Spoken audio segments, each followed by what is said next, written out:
එකල බුදුන් දවස සැවැත් නුවර කිසාගෝතමී කියලා හරිම නිහතමානී කාන්තාවක් ජීවත් වුණා.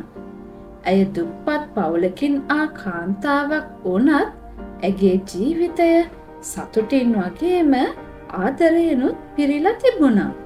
විශේෂයෙන්ම කිසාගෝතමියගේ පළමුවෙනි දරුවපතින් පස්සේ ඇයට හිටියේ ඇගේ මුළු ලෝකයම ආලෝකවත් කළ ලස්සන පිරිමි දරුවෙක්. මේ පුංචි දරුවා ගැන ඇගේ හදවතේ ඇති වුණ ආදරය වචන වලින් කියන්නටත් නොහැකි තරම් ගැඹුරුයි. ඇය ඇගේ දරුවා වෙනුවෙන් ලස්සනට නැලිවිලි ගීත ගායනා කළා. පුංචි පුතාව තොටිල්ලේ තියාගෙන නලවන ගමන් ඔහුගේ අනාගතය ගැන සිහින මැව්වා. ඉතින් මේ පුංචි දරුවා ඇගේ ජීවිතයට ගෙනාපු මේ සතුට වෙනුවෙන් ඇය දෙවියන්ට ස්තුති කළා. ඒ දෛවයේ සරදමක් වගේ කිසාගෝතමිය හීනකින්වත් නොහිතපු විදිහට දවසක් මේ දරුවා බරපතල විදිහට රෝගාතුර වුණා. කිසාගෝතමී ඇයට හැකි සෑම විදිහකින්ම තමන්ගේ දරුවා සුව කරගන්නට උත්සාහ කළා. ඒ කිසිම දෙයක් සාර්ථක වුණේ නෑ. අසනීපය එන්නම වැඩි වුණා. ඇගේ දෑත් අතරට තුරුල් වී සිටි දරුවට එකපාරටම පණ නැතුව සීතල වෙලා ගිහින් ඔහුගේ අතපය කඩන් වැටුණා.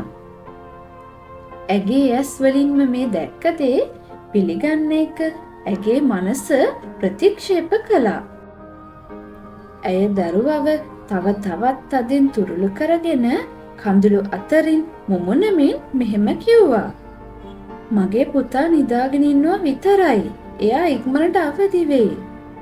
ඉතින් දුකෙන් ශෝකෙන් බර වුණ කිසාගෝතමිය දරුවගේ මරණය සම්පූර්ණයෙන්ම ප්‍රතික්ෂේප කරමින් අසල්වැසියන් වෙත උදව් ඉල්ලලා දුවගෙන ගියා. කරුණාකර මට උදව් කරන්න. මගේ පුතාව බේරගන්න මට උදව් කරන්න. මට බෙහෙත් දෙන්න. මට උදව් කරන්න.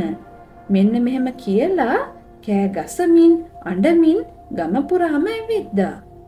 සමහරු මේ දිහා හරිම අනුකම්පාවෙන් බලන් හිටියා.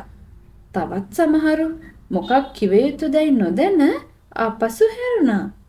ඒත් ඇගේ දුක් වේදනා ගැන සංවේගයටපත් වුණ එක මහලු මිනිසෙක් ඇයට කතා කර මෙහෙම කිව්වා. දුවේ, කාටවත්ම මලවුන් නැවත මේ ලෝකෙට ගෙන එන්න නම් බෑ. ඒත් ඔයාට උදව් කරන්න පුළුවන් කෙනෙක් ඉන්නවා. බුදුන් වහන්සේ වෙත යන්න. ඉතින් මේ ඇසූ කිසාගෝතමිය බිදුණු හදවතේ ඇති වුණ කුඩාම බලාපොරොත්තුවත් එක්ක තම දරුවාගේ දේහය බුදුන් වැඩ සිටි ආරාමයට අරන් ගිහින් බුදුන් වහන්සේගේ පාමුල හඬා වැටුණා. භාග්‍යවතුන් වහන්සේ, අනේ මගේ පුතාට නැවත පණ දෙන්න. ඔබ වහන්සේ ඊතා ප්‍රඥාවන්තයි. ඒ වගේම දයානුකම්පිතයි. ඔබ වහන්සේට මට උදව් කරන්න පුළුවන් බව මම දන්නවා. ඉතින් කිසාගෝතමිය මෙහෙම කිව්වා. බුදුන් වහන්සේ ඇය දෙස බැලුවේ පුදුමයෙන්වත් ඇයව ප්‍රතික්ෂේප කරන බැල්මෙන්වත් නෙවෙයි. ගැඹුරු මෘදු මොලොක් අනුකම්පා සහගත බැල්මකින් බුදුන් වහන්සේ ඇගේ දුකට සවන් දී මෘදු ලෙස ඇයව අමතමින් මෙලෙස වදාරා සිටියා. ඔව් ගෞතමී, ක්‍රමයක් තියෙනවා. ඒත් මුලින්ම මන් මේ කියන දේ කරන්න.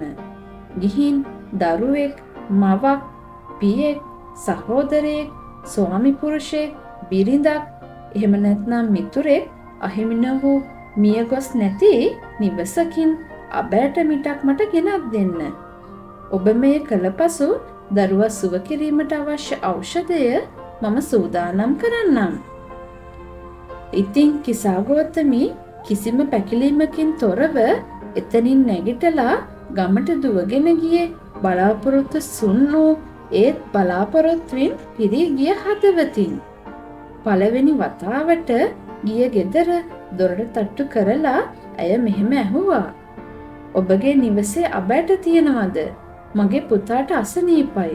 බුදුන් වහන්සේට ඔහුව සුව කරන්නට අබෑට ඖෂධ ලෙස අවශ්‍යයි. ඉතින් ඒ ගෙදර සිටි අය කරුණාවෙන් ඇයට අබෑට ටිකක් දුන්නා.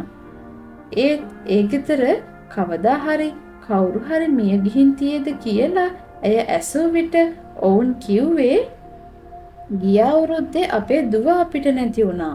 ඇය මිය ගියා. මෙන්න මෙහෙම කියලා. ඉතින් කිසා ගෞතමිය ඊළඟ ගෙදරටත් ගියා. ඒ ගෙදරත් එහෙම්මමයි.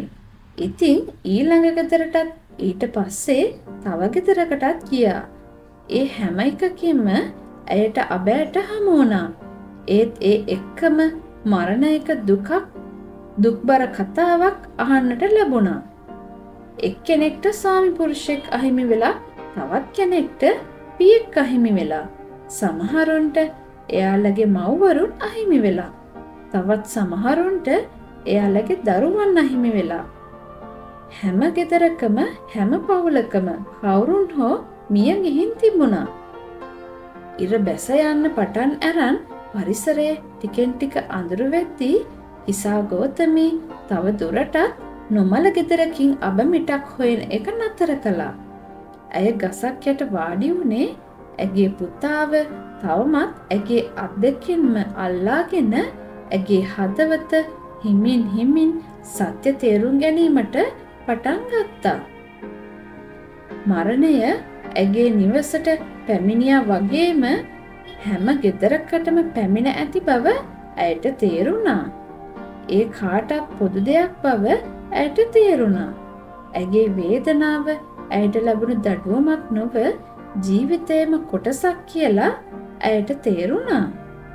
ඇය තමන්ගේ අතේ තිබුණ අබ ඇට දිහා බලලා නිහඬවම ඒවා බිම වැටෙන්නට ඉඩ ඇරියා.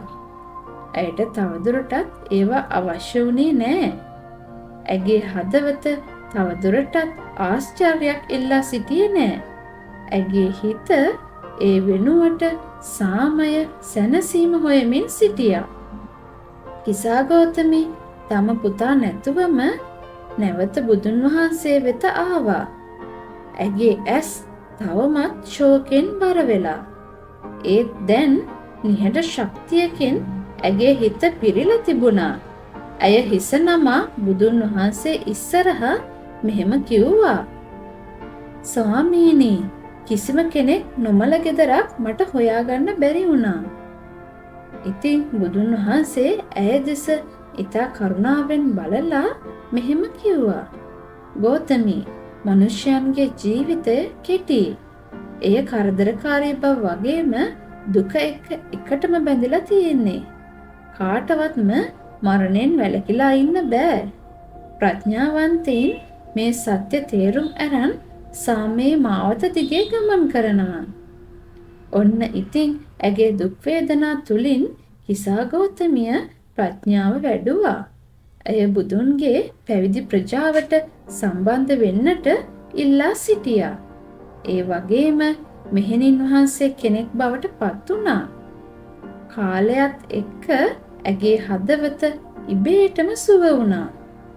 ඇගේ ධර්ම අවබෝධය ගැඹුරු වුණා. ඇය අවසානයේ බුද්ධ ශාසනයේ ගෞරවනීය කාන්තාවක් බවට පත් වුණා. ඉතින් යාළුවනේ, ශෝකය කියන්නේ මිනිස් ජීවිත ගමනේම කොටසක්. අපි සියල්ලන්ටම අපි ආදරය කරන දේවල් වලින් කවදා හරි වෙන් වෙන්නට සිද්ධ වෙනවා. ඒත් අවබෝධය තුලින් අපට දුක ප්‍රඥාව බවටත් දුක සාමයෙන් බවටත් පත් කරන්න පුළුවන්. ඉතින් යාළුවනේ, මේ වීඩියෝ එක ඔයාලා රස වින්දා නම් ලයික් කරලා, කමෙන්ට් කරලා, සබ්ස්ක්‍රයිබ් කරන්නත් අමතක කරන්න එපා.